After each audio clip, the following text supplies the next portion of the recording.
Oh, thank you guys so much. I know this is like open mic night, but I'm here for the chicks. What's up? No, I'm just kidding. Just because that guy that you're with is way bigger than me. So I've been dating a lot as of lately. And I think that like my interest in women changes really dramatically on a regular basis. Like right now, I'm super into slightly overweight chicks that have self-esteem issues. So I've been going on a lot of like eHarmony dates. And I found that on these eHarmony dates, there's always one question I get asked. That's, if you could be any animal in the world, what would it be? And I think you can tell a lot about how that date's going depending upon how I answer that question. Like if it's going good, I'll say something like, yeah, kind of like a turtle. Like most of the time I'm inside my shell, but when I come out, you really get to know me. If it's not so good, I'll say something like, yeah, I'm like a raposaurus. No, but it's hard to meet women in Reno, and I think a lot of it for me personally has to do with divorce rates. It seems like I'll walk into 3rd Street Blues Bar and I'll look around and scope out the place and pull a friend of mine over and be like, dude, check out that chick. Dude, I divorced the shit out of that chick.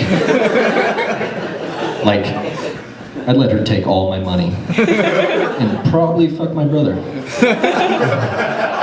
And it's like even if I start getting to know a woman, in the back of my head I'm like, she's gonna take half. She's going to. And I'm 22 fucking years old.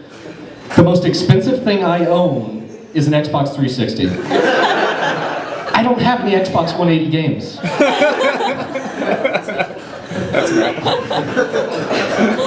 I've been reading a lot of gossip magazines as of lately. I want to fucking have it, Jesus Christ. But seriously, I do. Like every once in a while, I'll pick up a gossip magazine and I'll flip through the pages, and they always have this section devoted to like who did it better, where they take different celebrities like Nicole Richie and Miley Cyrus, who wore the same outfit, and they ask the readers to vote, like, who did it better?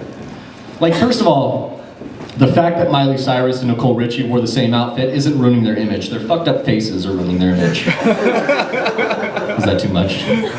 Do we have like Miley Cyrus fans in the crowd? Don't you dare. Miley Cyrus is an American icon. Can you imagine like 30 years down the line when Leonardo DiCaprio is giving the Lifetime Achievement Award to Miley Cyrus, and it's like Liza Minnelli, Elizabeth Taylor, Marilyn Monroe, Miley fucking Cyrus. And it's like, she captivated us with her portrayal of a 16-year-old with a speech impediment and identity issues on Hannah Montana. But like, I digress. I can't relate to Nicole Richie and Miley Cyrus wearing the same outfit. I want something that's not socially acceptable in these magazines. I'm thinking like, who did it better? Terrorism. Al-Qaeda or Sarah Palin? Or who did it better? Innocent victims. John Benet Ramsey or the 72 kids Michael Jackson diddled? Or who did it better? Alcoholism. Robert Downey Jr. or that guy? I'm a big sports fan. Do we have any like Yankees, Red Sox fans in the crowd? No? Yeah. Like, if you're a Yankees or a Red Sox fan, you love that team. Like, everything is about the Red Sox. You live and breathe Red Sox. Everything that team does is right, and you'll die for that fat black guy who plays for that team. Like I'm a big sports guy, but I'm not into professional sports. I'm into like Little League. Like right now, my team is the Northern Nevada Irrigation Redhawks, and you'll see me around town pulling up next to like Dodge Caravans, and I roll down my window, and this woman has like car paint that says like Northern Nevada Waste Management Blue Jays, and I'll be like, fuck the Blue Jays. And she'll roll down the window and be like, that's my son that you're talking about. I'll be like, your son's a shitty shortstop. I should have had a fucking abortion. Is that too much? I didn't want to be controversial at all. So like, before I go on, before I continue, can we get like a raise of hands? Anybody in the crowd who was aborted? We just observed 9/11. Sad times. I don't like going through it. It's been 9 years. But it seems like on that day, everybody's explaining where they were when they found out that the planes hit the World Trade Centers. And it's always like, I was cooking my kids breakfast, I was making a cup of coffee, and then I found out the planes had hit the towers. It's really hard for me to tell my story because I was 13 years old and I was living in my dad's basement and I had just woken up, and like every other 13-year-old, I woke up with an issue. And that issue had to be taken care of. And so I was doing my thing in Poppy's basement.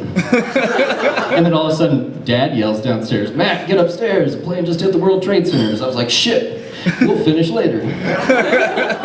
And it's not really funny though, at all.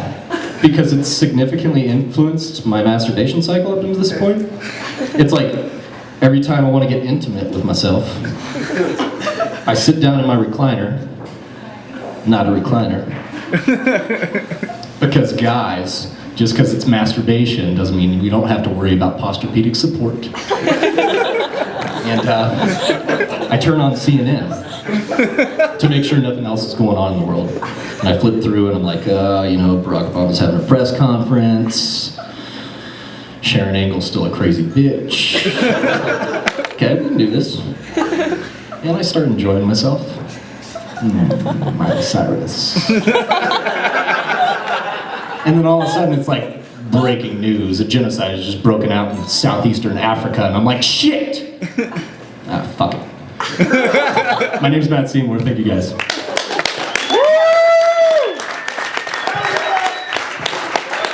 Matt Seymour, everybody!